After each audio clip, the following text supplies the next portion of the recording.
भाभी। करिश्मा, रेशमा और मनीषा 3 बहनें हैं। उनका एक भाई भी है, मयंक।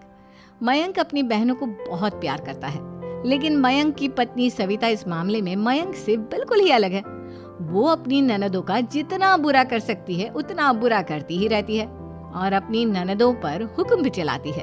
करिश्मा, करिश्मा, तुमने अभी तक नाश्ता नहीं बनाया? तुम्हारे भैया को ऑफिस जाने में देर हो रही है। हाँ भाभी, बस अभी बनाती हूँ। करिश्मा, तुम ये ढीलापन छोड़ दो। कल को पराए घर जाना है। वहाँ अगर तुम इस तरह से काम करोगी तो लोग क्या कहेंगे कि माँ ने और भाभी ने कुछ सिखाया नहीं। और तुम्हारी दोनों बहनें कहाँ हैं?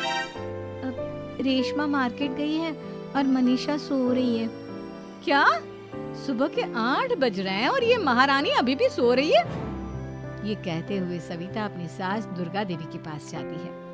माँ जी, देख रही हो अपनी बेटियों के तौर तरीके? क्या हुआ बहू, सुबह सुबह क्या कर दिया मेरी बेटियों ने? अरे एक तो अभी अभी उठकर किचन में गई है, दूसरी सुबह सुबह बाहर चली गई और तीसरी अभी तक सो रही है। क्या करूं मैं इन तीनों का? मैं तो परेशान हो गई हूँ। जा जाकर उठा उसे और रेशमा से मैं बात करती हूँ। सविता सीधा मनीषा के कमरे में जाती है और उससे कहती है, महारानी जल्दी उठो, सूरज सर पर आ गया है। भाभी थोड़ी देर और सोने दो ना, मैं रात को लेट सोई थी। वो क्या ना, यूनिट टेस्ट चल रहे हैं। शराफत से उठती है या नहीं, या फिर पानी की भरी बाल्टी डालूं तेरे ऊपर? नहीं भाभी, मुझे बिस्तर में नहीं नहाना, उठती हूँ मैं। मनीषा जल्दी से उठकर बाथरूम में चली जाती है। सभी आराम से बैठकर नाश्ता कर रहे होते कि तभी रेशमा बाजार से हाथ में सामान लिए आ जाती है। रेशमा को देखते ही सविता उस पर बरस पड़ती है। लो, आ गई महारानी। ऐसा भी क्या सामान लाना था जो सुबह आंख मलते ही बाजार की तरफ रवाना हो गई? भाभी, कल आप ही तो चीख रही थी कि घर का सारा सामान मुझे ही लाना पड़ता है, घर में किसी को भी किसी काम से कोई लेना देना नहीं है। अब मैं बाजार जाकर सामान ले आई तो आपको इस बात से भी तकलीफ हो रही है? देख रही हो माँ जी, अपनी बेटी की जुबान कैंची से भी तेज चलती है। और मयंक, आप तो कुछ कहेंगे नहीं अपनी लाडली बहन को? रेशमा, अपनी भाभी से ऐसे बात नहीं करते। चलो माफी मांगो। भैया, मैं क्यों माफी मांगू? आप भाभी से बोलिए ना कि हम पर कम हुक्म चलाया करे। हम इस घर की बेटियां हैं और आपकी पत्नी की ननद है, नौकरानी नहीं। लो कर लो बात। इनकी भलाई के लिए कुछ भी बोलो तो इन्हें बुरा लग जाता है। इस घर में यही इज्जत है मेरी। देख लो माँ जी, आपकी बेटी किस लहजे में मुझसे बात कर रही है। सविता वहाँ से चली जाती है। मयंक को बहुत गुस्सा आता है, वो भी वहाँ से चला जाता है। फिर करिश्मा रेशमा को समझाती है। रेशमा, तुम्हें भाभी से माफी मांग लेनी चाहिए थी ना। लेकिन दीदी, मैंने कुछ किया ही नहीं, तो मैं माफी क्यों मांगू? हाँ करिश्मा दीदी, रेशमा दीदी जैसे ही घर में आई भाभी ही उन पर चिल्ला रही थी। हाँ, मैं मानती हूँ कि गलती भाभी की थी। मैं तो इसलिए बोल रही हूँ कि भाभी ने माँ को तो पूरी तरह अपने वश में कर लिया है। वो हमारी बात सुनती ही नहीं। मयंक भैया हमारे लिए हमेशा खड़े रहते हैं, इसलिए उनकी बात का मान तो तुम्हें रखना चाहिए था ना। कोई फायदा नहीं दीदी, कुछ दिनों की बात और है, भाभी उन्हें भी हमारे खिलाफ भड़का देंगी। फिर वो भी माँ की तरह हमारी किसी बात का विश्वास नहीं करेंगे। इसी तरह सविता अपनी तीनों ननदों को किसी न किसी बात पर परेशान करती रहती थी। एक दिन मयंक अपनी तीनों बहनों के लिए गिफ्ट लाया। क्या रेशमा, ये तुम्हारे लिए हार का सेट। रेशमा, तुम्हारे लिए सुंदर सी ड्रेस। और मनीषा, तुम्हें किताबें पसंद है ना, तुम्हारे लिए किताबें लाया हूँ। थैंक यू भैया। थैंक यू भैया। थैंक यू भैया। करिश्मा, तुम्हारा नेकलेस कितना सुंदर है। ये भैया कहाँ से ले आए होंगे? मैंने भैया को 3 दिन पहले फोन पर ये डिजाइन दिखाया था और आज भैया ये ले आए। सविता तो अपनी ननदों के गिफ्ट्स देखकर जल गई और करिश्मा का नेकलेस तो उसे भी बहुत पसंद आया था। अपनी बहनों के लिए कितना अच्छा नेकलेस लेकर आए हैं, मुझे कभी कोई गिफ्ट नहीं दिया। मैं आज ही ये हार चुरा लूंगी। रात में सविता करिश्मा का हार चुरा लेती है और इसी तरह उसे अपनी ननदों की जो भी चीज अच्छी लगती वो उसे मांगती नहीं, बल्कि रात के अंधेरे में चुरा लेती। इसी तरह दिन बीतते गए और सविता ने मयंक के दिल में भी उसकी बहनों के लिए नफरत पैदा कर दी। एक दिन मयंक ने करिश्मा और रेशमा के लिए रिश्ता देखा और ये बात उसने घर में सबको बताई।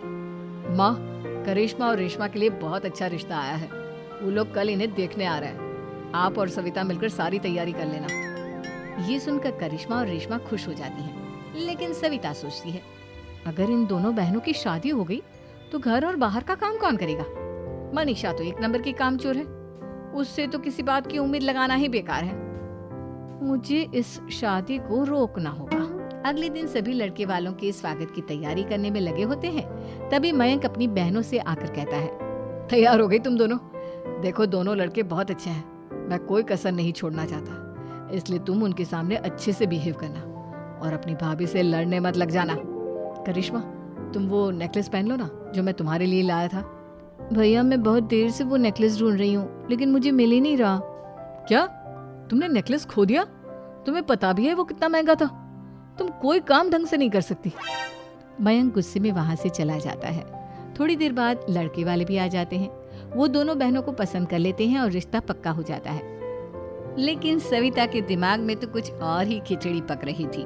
वो पंडित जी के पास करिश्मा की कुंडली लेकर जाती है और उन्हें पैसे देकर करिश्मा की कुंडली बदलवा देती है। जब लड़के वालों के पास करिश्मा की कुंडली जाती है तो वो दुर्गा को फोन करते हैं। बहन जी, हमने करिश्मा की कुंडली अपने पंडित जी को दिखाई थी। आपकी बेटी की कुंडली नहीं बल्कि दोषों का पिटारा है। देखिए, मैं और मेरे पति इन सब बातों में बहुत विश्वास करते हैं, इसलिए हम आपकी बेटी से अपने बेटे की शादी नहीं करा सकते। इस तरह करिश्मा का रिश्ता टूट जाता है और सभी घर वालों को बहुत दुख होता है। अब कविता सोचती है, चलो करिश्मा का तो रिश्ता टूट गया, अब रेशमा का भी रिश्ता तोड़ना है। क्या करूं? अब सविता आवाज बदलकर किसी अननोन नंबर से रेशमा के होने वाले ससुराल में फोन करती है। हेलो, मैं कौन हूँ कौन नहीं ये आपके लिए जानना जरूरी नहीं। बस इतना सुन लो कि रेशमा का 2 साल से किसी के साथ अफेयर चल रहा है। बस रेशमा का रिश्ता तोड़वाने के लिए सविता का इतना कहना काफी था। अब रेशमा का भी रिश्ता टूट गया। मयंक और दुर्गा देवी ने रेशमा को खूब खरी खोटी सुनाई और उससे बार बार उस लड़के के बारे में पूछने लगे। आप दोनों मुझे क्यों परेशान कर रहे हो? अरे कोई लड़का होगा मेरी लाइफ में तो मैं बताऊंगी ना। जब कोई है ही नहीं तो कहाँ से लाऊं मैं कोई लड़का? परेशान कर रहे हो? अरे कोई लड़का होगा मेरी लाइफ में तो मैं बताऊंगी ना। जब कोई है ही नहीं तो कहाँ से लाऊं मैं कोई लड़का? तो तेरे होने वाले ससुराल वालों को फोन किसने किया था? माँ, मैं नहीं जानती किसने फोन किया था, मैं सच कह रही हूँ। मैं तो पहले ही कह रही थी इसकी लगाम खींच कर रखो, लेकिन मेरी सुनता ही कौन है। आप चुप रहिए भाभी, ये सब आपका ही किया धरा है। अब तीनों बहनों को विश्वास हो जाता है कि ये सब उनकी भाभी ही कर रही है। तीनों बहनें अपनी भाभी को सबक सिखाने के लिए एक वकील कर लेती है और घर में हिस्सा मांगना। देखो भैया, माँ बाप की जायदाद में जितना बेटों का हक होता है उतना ही बेटियों का, इसलिए इस घर के 4 हिस्से होंगे और हमें अपना हिस्सा चाहिए। मैंने तुम्हारे लिए क्या क्या नहीं किया और तुम इस घर में हिस्सा मांग रही हो? भैया, आप और माँ हम बहनों की कोई बात नहीं सुनते हो और भाभी हमारी शादी नहीं होने देगी क्योंकि उन्हें लगता है कि आप हमारी शादी में ज्यादा पैसा लगाओगे और उन्हें हम जैसी फ्री की नौकरानी कहाँ मिलेगी। तो हम भाभी के साथ तो रह नहीं सकते, हम बहनों को अपना हिस्सा चाहिए। अरे तुम्हें शर्म आनी चाहिए अपनी भाभी पर ऐसा इल्जाम लगाते हुए। वो तुम्हारे बारे में कितना सोचती है। हाँ माँ, भाभी हमारे बारे में बहुत सोचती है। दिन रात बस यही सोचती रहती है कि किस तरह से अपनी तीनों ननदों को परेशान करूं और कभी मुझे पढ़ने भी नहीं देती। दोनों बहनों का रिश्ता भी तो इन्होंने ही तोड़वाया है और रात में हमारे कमरे में आकर हमारी चीजें भी चुराती हैं। इसी तरह सविता की तीनों ननदें अपनी बात पर अड़ी रही। अब कोर्ट में तारीख भी शुरू हो गई।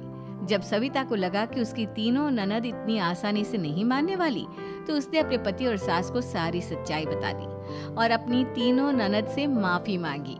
मयंक और दुर्गा को भी अपनी गलती का एहसास हो गया। अब सविता खुद करिश्मा और रेशमा के लिए अच्छा रिश्ता ढूंढती है और उनकी शादी करवाती है।